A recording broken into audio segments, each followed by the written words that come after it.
Hello and welcome to my channel. Today I'm going to do a little bit of makeup while I speak about my Colleen Hoover collection, give you guys a couple reviews, a couple recommendations, tell you how I feel about these books. So if you like Colleen Hoover, if you like books, if you like makeup, then you can just keep on watching. I just put a little bit of powder under my eyes and I'm going to be using this palette. So beautiful. This video is a Colleen Hoover book review, and I'm not going to talk about all her books because I haven't read all of them and I don't plan on reading all of them. There is a handful more that I am interested in reading. I've gotten through majority of the ones that I did want to read from her, so I'll be talking about those. So I'm just going to be using for my eye makeup this Natasha Denona palette, which I absolutely love so much, and I just put a little bit of powder just to catch any fallout. Everything else that I have on my base makeup, I'm gonna link it down below, so you can always check the description bar to find out what I have on. Okay, so the first book I'm gonna get into is All Yours Perfect by Colleen Hoover. So I'm gonna go in order where I speak about like my least favorite so far Colleen Hoover book to my most favorite at the end. So starting off with All Yours Perfect, it is one of my least favorite Colleen Hoover books. I'm gonna give you a summary of the story and then I'm gonna go into like my likes and dislikes of it. This book is about Quinn and Graham, and again, for majority of Colleen Hoover books there is a lot of triggers, so side note, please look up any trigger warnings before you go. So the story is about Quinn and Graham, and they meet when they find out that their significant others are cheating on them with each other. So Quinn actually meets Graham outside of her cheating boyfriend's house, and Graham is following his girlfriend at the time, and she's at Quinn's cheating boyfriend's house. From that interaction they hit it off, and this book is dual timeline. The book will jump from the present to the past. When you jump to the past, you actually see Quinn and Graham's love story about how they met, how they fell in love, what an amazing relationship they had. You fast forward to the present where they're married and they're actually having a very difficult time in their relationship, and it's actually falling apart, like borderline divorce. I'm going to give a little bit of a spoiler in this review, so if you don't want to hear this spoiler you can just skip on to the next book. I'll leave the timestamp also down below. Quinn and Graham are dealing with some infertility issues. Quinn really wants to be a mom. She wants to be a mom where the point of like her relationship just revolves around conceiving a child. So like her being intimate with her partner is just focused and centered around her becoming a mother. I really enjoy this book because it does bring light into the realness of those issues. Sorry if the angle kind of moved a little bit. I changed out my camera battery because it died. I took the liberty of doing my eyeliner off camera because it takes me forever to do it. In this book you see Quinn and Graham's, oh my god, I'm sorry if I've been calling him Jeremy this whole time. His name is Graham. You see Quinn and Graham's relationship going from falling in love, super obsessed with each other, to their marriage falling apart and contemplating divorce. Now the reason I gave this book a 3-star is because the positives is Graham. I love him as the hero in the book, even though, you know, he still does his dirt. But I feel like he really tries hard for his marriage, and I really like to see that in a hero. Like I like to see them fight. So the reason why I gave this a 3-star, and it was a good book, I do recommend people to read it because I like to get different point of views. I know mine is different from like the popular opinion, but I was not too fond of the heroine. I can't imagine what she's going through, but I just feel like, I don't know, I would have reacted differently in that situation. Maybe I wouldn't. I just couldn't relate to her. So it was really hard for me to like read her and not get frustrated with her. So I think this is a good book, especially like if people always say if you just got married, if you're planning to get married. I think it's a good topic to talk about. All of Colleen's books I'm always going to recommend that you guys read because they're all great. Even the lower rated ones. Like, I have never rated any of her books lower than 3 stars. And again, like, this was just like a really heavy topic. Maybe I just wasn't ready to read something that heavy. And again, I couldn't relate to the heroine, which is fine. But we all have our opinions. So if you have a different opinion on Oil's Perfect, I actually made my best friend buy it because I wanted to get her opinion, because I feel like we're usually the same when it comes to books and opinions, but like I feel like she's gonna love this book. I don't know why, just something in me is gonna be like, she's totally gonna cry and love it. The next Colleen Hoover book I'm gonna speak about is Layla, and this book was really good. I don't understand why more people don't speak about this book. It was so good. And my recommendation for this book, I tried to start tapping.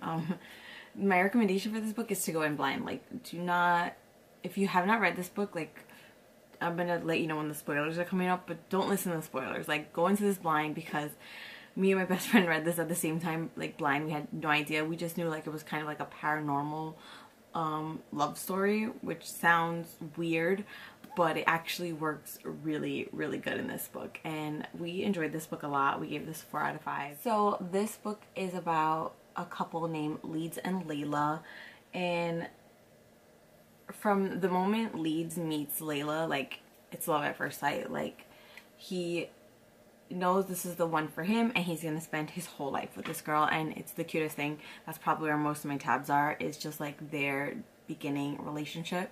Leeds is like this musician, and he's trying to, like, you know, get famous. He's a musician, he wants his music out there, and he has like the social media presence. When him and Layla start to get serious, he posts a picture of her, and he immediately takes it down. Like, it was only up for like a couple minutes, but he just doesn't want to like mix his media life and his personal life together, because it could be dangerous. And literally like seconds later, spoiler alert now, if you want to like move on forward, I wouldn't listen to any more past this if you haven't read the book. Unless you're like me and I don't care about spoilers. Like, I will still read a book knowing what's gonna happen. So like I said, Leeds is a musician in a band, and he meets Layla at a bed and breakfast where he's playing at her sister's wedding. From that moment on, him and Layla have been inseparable. So she goes and she lives with him.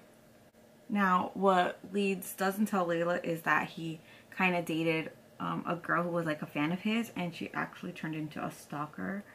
So one day, like while they're at his apartment, the stalker girl, her name's Sable, she shows up and she shoots Layla.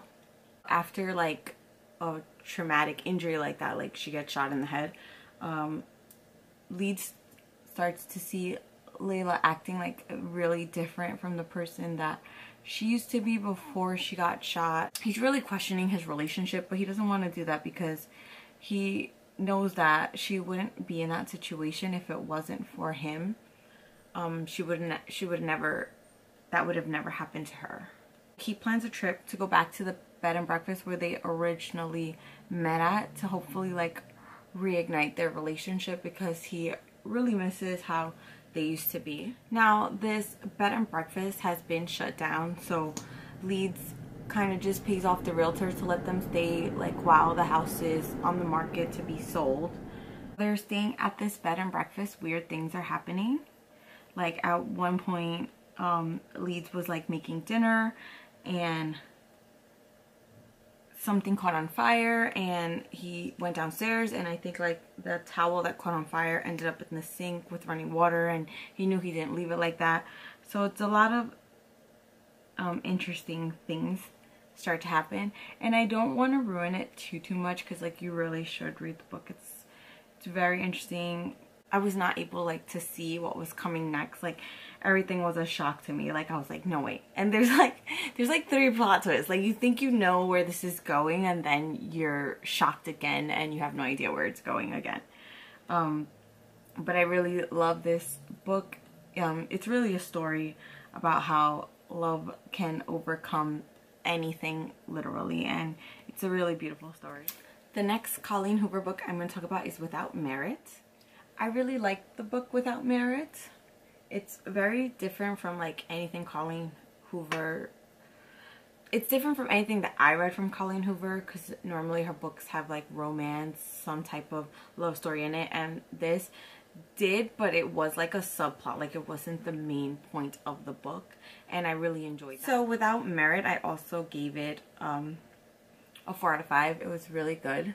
This book is about Merritt, and Merritt lives in a house with her twin sister, her older brother, her father, her stepmother, her mother, and her half-brother. And also a guy that she's completely crushing on. I forget his name, but him too. And in this book, I want to speak about it without actually giving anything away this time.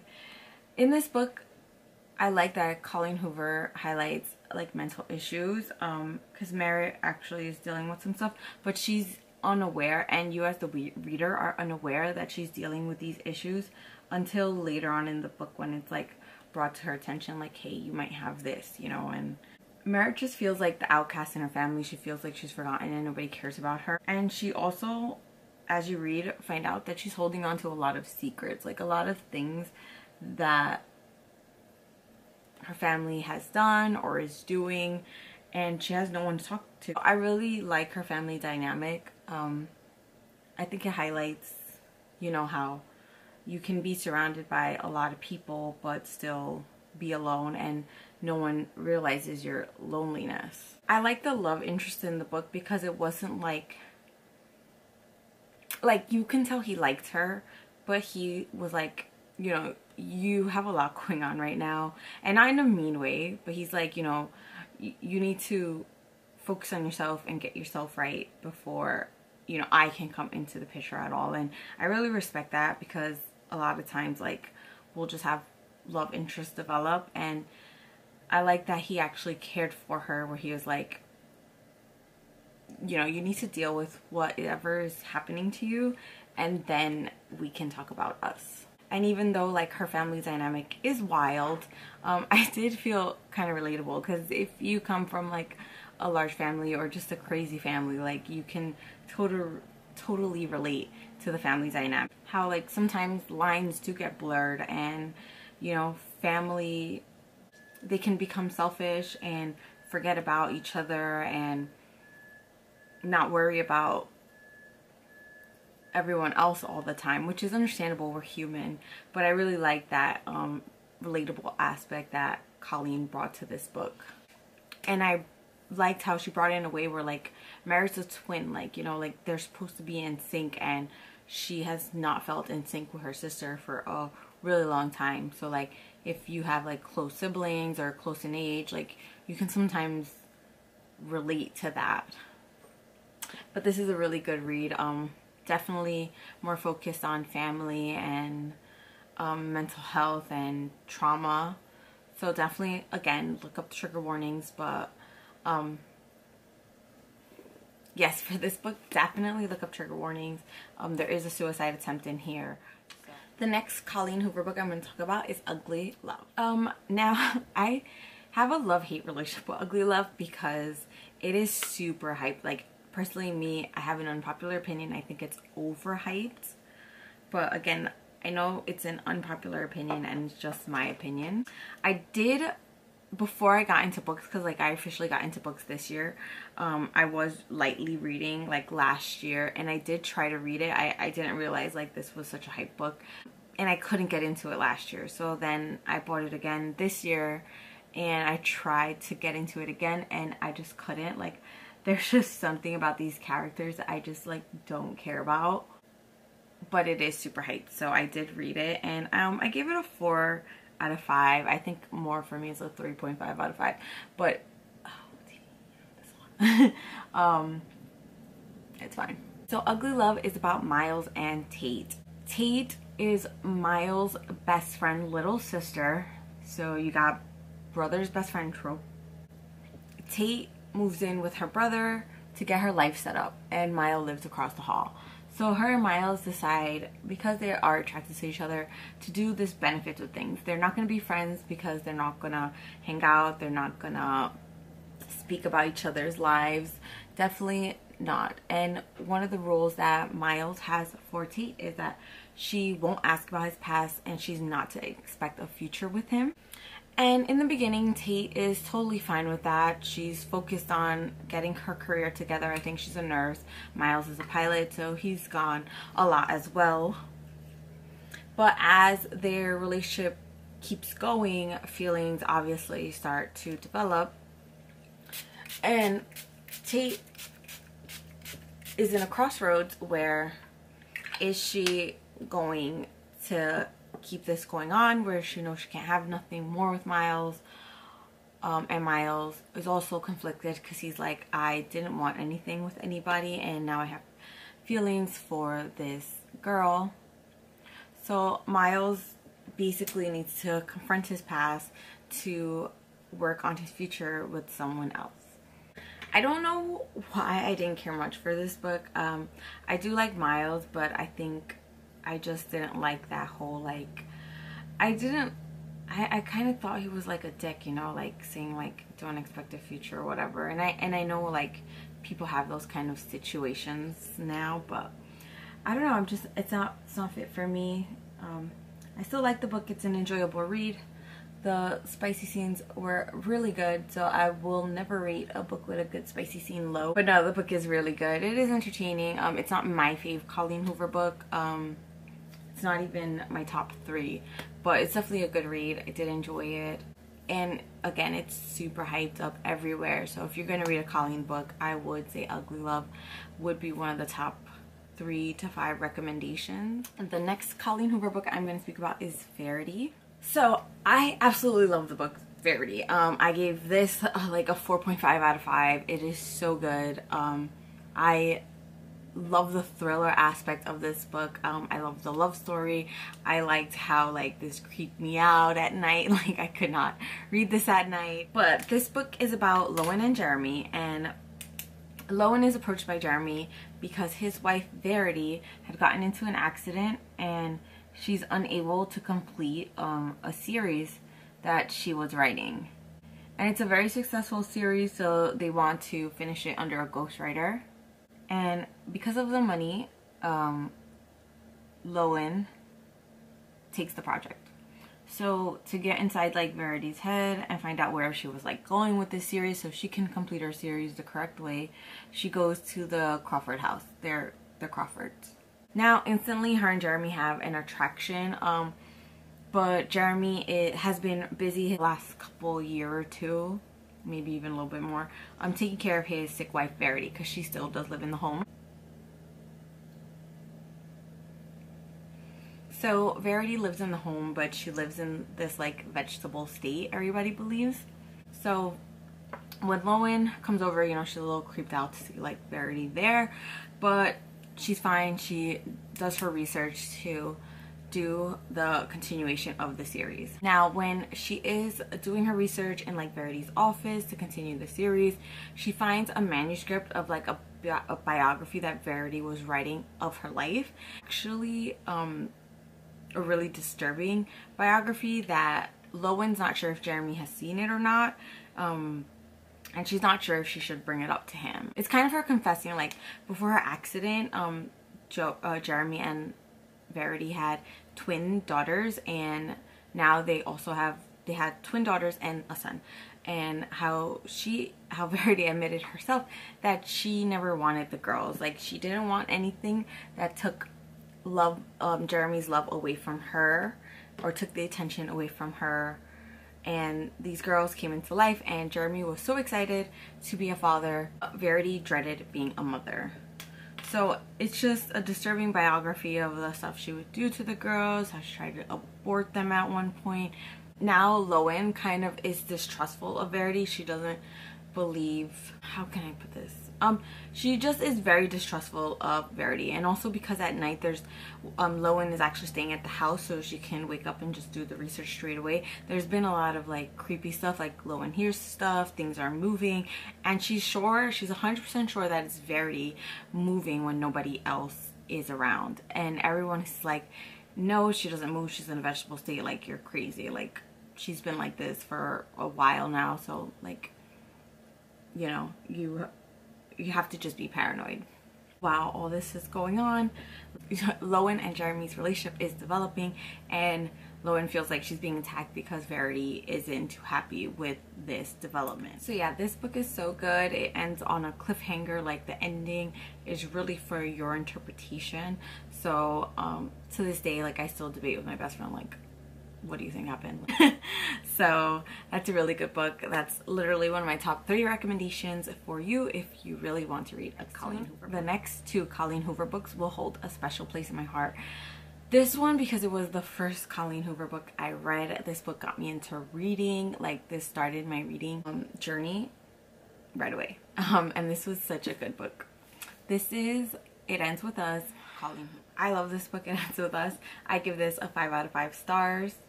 So this book is a dual timeline book. So it goes back in the past, and you see Lily's first relationship with Atlas developing, and then you come back to the present, and then you see her in a new relationship with Rylan developing. Ryle developing. I think it's Ryle. Now, with all Colleen Hoover books, this is the last time I want to say it, please look up trigger warnings. I don't want to give a lot away because, like, I really feel like you need to read this book. It's such an empowering book. It does talk about domestic violence, abusive relationships, generational cycles of abuse. It's a very enlightening book, and I really enjoyed that. I love how Colleen isn't afraid to throw these taboo topics into her stories. This is a dual timeline. You see the relationship of when Lily was in high school and it was her first relationship with Atlas, which is literally like a night and day, to now her current relationship where she's an adult and she's dating the established, gorgeous neurosurgeon Ryle.